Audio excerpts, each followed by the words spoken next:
The Pacific is the deepest body of water on the planet.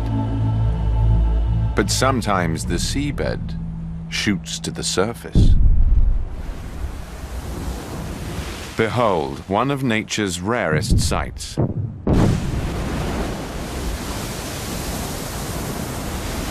The creation of a new island. This is Kavachi in the Solomon Islands, one of the most active undersea volcanoes in the world.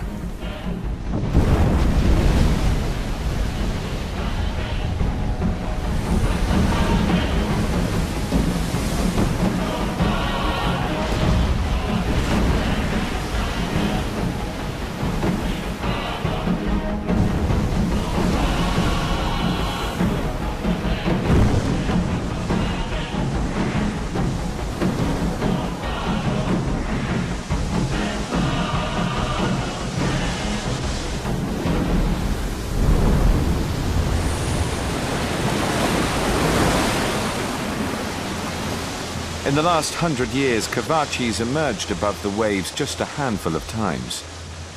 But so far to no avail.